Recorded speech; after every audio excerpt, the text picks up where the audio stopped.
LittleBigPlanet has had many pieces of downloadable content released throughout its lifetime. Whether it be original to the game itself, video game collaborations, or TV and movie crossovers with the likes of Disney, Nickelodeon, and Cartoon Network, LBP has had a wide variety of DLC costumes and level packs to expand customizability and level creation. Today though, I want to take a closer look at rare and limited time DLC costumes. You know, the DLCs that are usually desired the most by people in the community, the costumes people regret missing out on, and the ones that people still strive for to this day. Whether you think you know everything about rare LBP costumes or not, I recommend sticking around. This is the comprehensive history of rare and limited LittleBigPlanet DLC.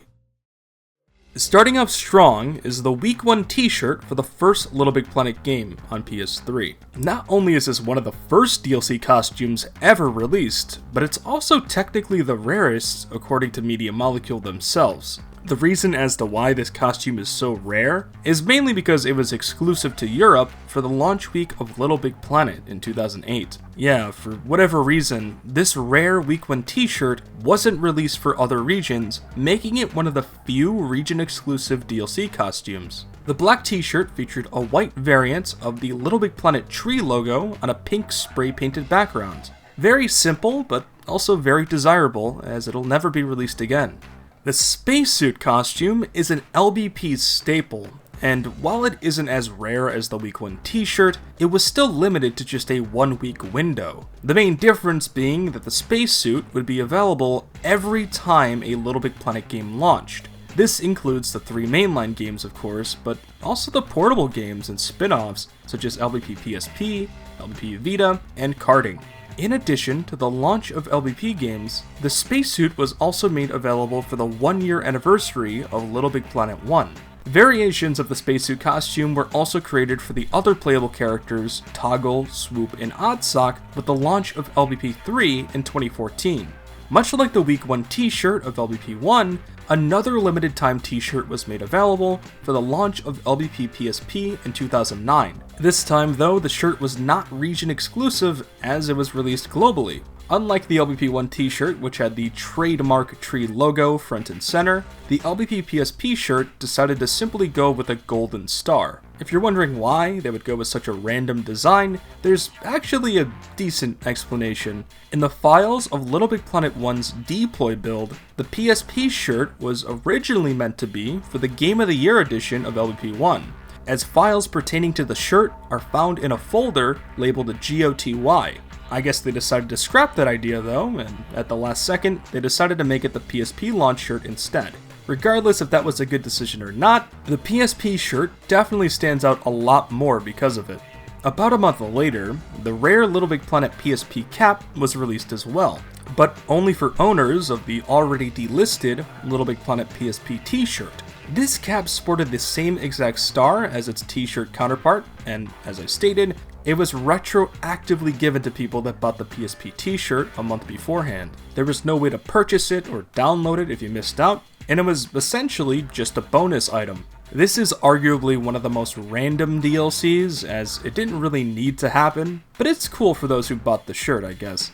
This cap was also intended for LBP 1's Game of the Year edition, much like the t-shirt, which could explain its strange release timing. The LittleBigPlanet Cap is yet another rare cap costume, but unlike the PSP cap, the design is more similar to the rare Week 1 t-shirt for LBP 1. It has the same white tree logo, but instead of a pink spray-painted background, it's a dark blue one. The LBP cap was initially released as a purchase bonus for buying Qore Episode 24 on the PlayStation Store. As for what Qore even is though, think of a digital interactive monthly magazine exclusively made for the PlayStation Network. It featured trailers, behind-the-scenes footage, interviews, quizzes, and in the case of the LittleBigPlanet Cap, free downloadable content as well. This is also why the LBP Cap was known alternatively as the Qore Cap. Unfortunately, Qore Episode 24 was delisted a while back along with other Qore episodes, so the LBP Cap, or the Qore Cap, can no longer be obtained quite so easily. Since then, the LittleBigPlanet Cap has instead been given out as a prize or award for contest winners, outstanding members in the community, and also just random Twitter giveaways by LittleBigPlanet's community manager, Stephen I. If that sounds familiar, it's because there's another rare DLC that shares a very similar obtainment method. The Rare Prize Crown, one of the most prestigious and iconic rare LBP costumes to ever exist. Ever since its inception in LBP 1, the Rare Prize Crown has remained extremely desirable by the people in the LBP community. Before the LBP Cap started being given out as a prize, the Rare Prize Crown was the original contest winner award. If an official or officially endorsed level creation contest was held, this was usually the first place prize. When you enter the crown code for the first time, you would also receive the secret royalty pin on LBP 2 and LBP 3.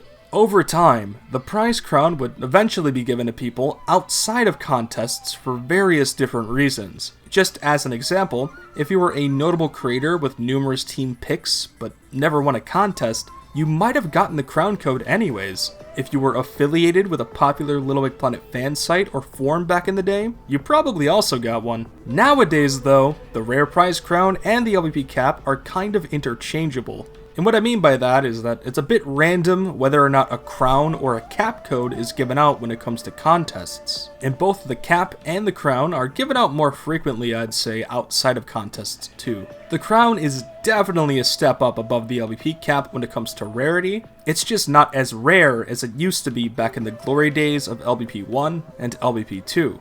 The Beta Test Vest was a costume piece only granted to people who, if you couldn't guess, participated in a LittleBigPlanet beta.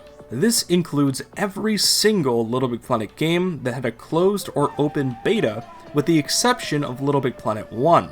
The reason for this is because the beta vest was made after LBP 1 was even out. But that doesn't mean it wasn't given out during LBP 1's life cycle, as the beta vest was first given out to people that took part in the water beta for LBP 1. But unless a new LBP game comes out and has a beta, this costume will probably never be released again, much like most DLC costumes in this video. To go along with the beta vest, the Bug Blaster costume also debuted alongside it with the water beta in LBP 1. The Bug Blaster costume though is much more rare compared to the beta vest, as it was given out to people that reported major bugs during a LittleBigPlanet beta. And when I mean major bugs, I mean potentially game-breaking bugs, and bugs that almost nobody else reported. Even then, it was a bit random whether or not your bug report was worthy enough to be considered for a Bug Blaster code. Taking all of that into account, I gotta say, it seems like the Bug Blaster costume is up there with the LBP1 t-shirt as one of the rarest DLCs in LBP. When it comes to the costume design, it actually looks really cool. I mean, you got the hazmat suit, the gas mask, and even the bug spray as a little hand accessory. Along with it being one of the rarest, I'd also say that this is one of the best looking rare DLCs of all time.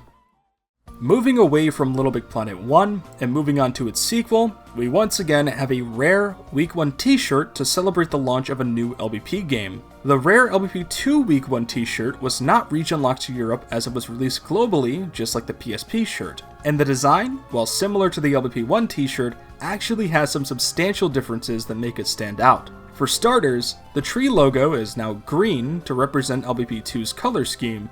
But even more interesting is that the tree logo has a constant pulsating glow that actually reveals the tree logo has a more digitized look to it, which of course ties into the digital aesthetic that LittleBigPlanet 2 was going for back when the game launched. A very cool launch t-shirt though, and I wish I had it. It's also the very first animated costume introduced in LittleBigPlanet, so of course it's cool. The 7-Eleven Slurpee shirt. That was a strange DLC. This was given out as a promotion back in March 2011 for people that bought Slurpees in select 7-Eleven locations. But it wasn't as simple as just buying a single Slurpee and getting a code. No, you had to accumulate 8 Slurpee points on the 7-Eleven website by entering codes found on the bottom of Slurpee cups. The amount of points you would get per cup depended on how large of a cup you got, but you still had to purchase multiple Slurpees regardless, as the highest amount of points you could get from a singular cup was 5, and that was for the extra large promo cups. Speaking of promo cups, LittleBigPlanet 2 and Killzone 3 had Slurpee cups themed after them to coincide with the promotion. Killzone 3 had a separate promotion, but it was held during the same exact time as LBP 2's promotion. You were also given a pack of 10 7-Eleven themed stickers to use in LittleBigPlanet 2, which I think is a cool little bonus. Surprisingly enough, this was a North American exclusive DLC, as the promotion wasn't held outside of the US. And along with it being the one and only NA exclusive DLC, it was also the one and only promotional DLC for buying something that isn't a LittleBigPlanet game or DLC. Speaking of strange rare DLCs, the Knights of Old pre-order variant was a costume pack only given out to people that pre-ordered LittleBigPlanet Vita. The reason I say variant is because there's another version of the same costume pack that was released later on.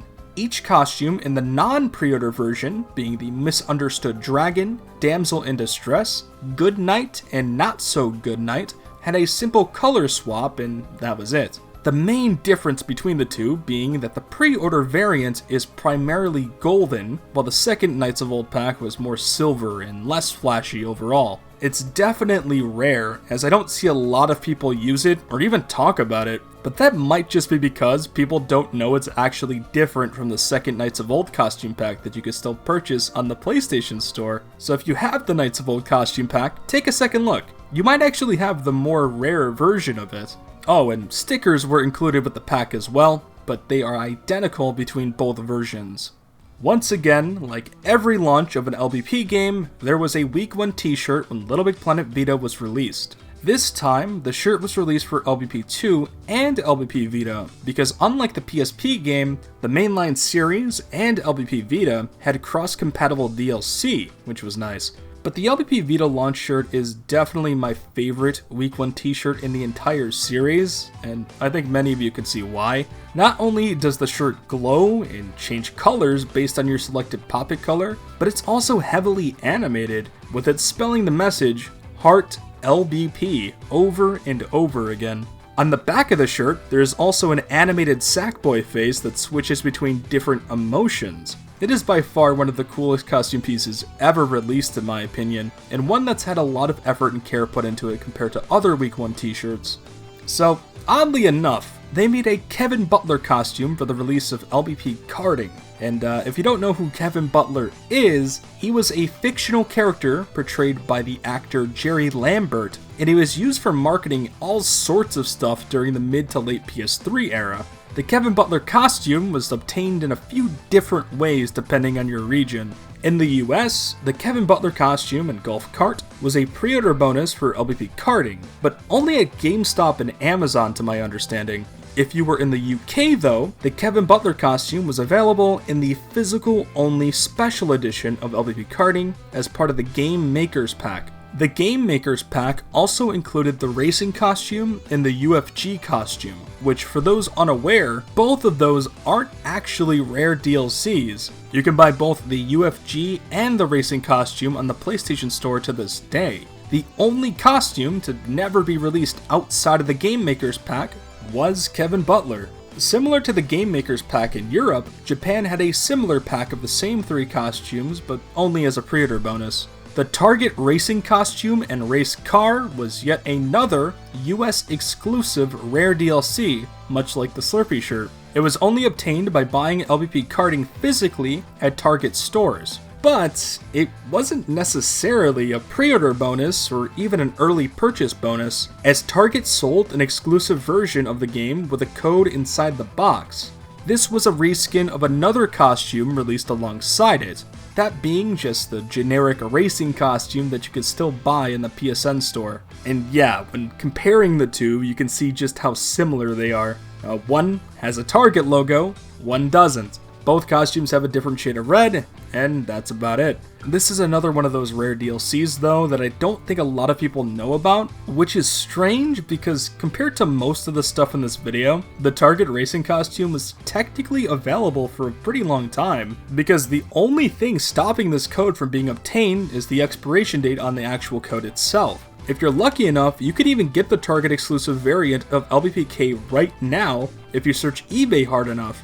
The only problem is that the code is probably already used, and if it isn't, it's almost 100% expired by now, so that kinda defeats the purpose of buying it.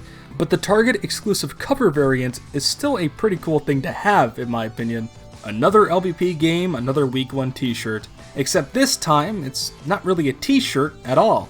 The rare launch jersey was released to celebrate the launch of LittleBigPlanet Karting, and if you couldn't guess, it was only available for 1 week.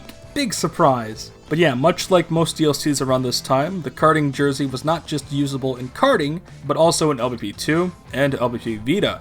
The jersey features a black and yellow color scheme, with Sackboy in front of a star as the main design in the middle. If you turn the costume around, you can also see a Canadian flag on the tag. That's because the studio that developed LBP Karting, United Front Games, was a Canadian development studio. Speaking of launch shirts, we have one more rare DLC to talk about. For the release of LittleBigPlanet 3, can you believe it, they made another launch shirt. This time though, it's not a jersey, it's another t-shirt, and I really like this one. In fact, I like it so much that it's actually the shirt I've been wearing on my Sackboy character for almost 10 years. That being said, the design isn't all that crazy. In fact, I'd say it's a step down from the Vita shirt, and maybe even the LBP 2 shirt. But as you can see, it's a black t-shirt with an orange glowing tree in the middle. That's kinda it. Similar to the spacesuit costume though, a version of the t-shirt was made for the 3 new playable characters in LBP 3 as well, Toggle, Swoop, and Oddsock. That is really it though. That covers, hopefully, every single rare DLC costume. If I happen to miss one, it probably means the costume isn't actually rare. But if I'm legitimately wrong, please let me know in the comments. I'll be sure to address it in a pinned comment down below. Oh, and as for delisted costumes, such as Disney or Nickelodeon DLCs, I didn't forget about them. I know those are technically rare DLCs nowadays too, but I just think that those DLC packs deserve their own video or something in the future. Same goes for the holiday or seasonal DLCs, which I also didn't talk about in this video. If you enjoyed this video though, be sure to leave a like and share your thoughts in the comments. I will gladly go through the history of even more LittleBigPlanet DLC if you guys want me to. Anyways, thanks for watching, and I'll see you guys next time. Goodbye.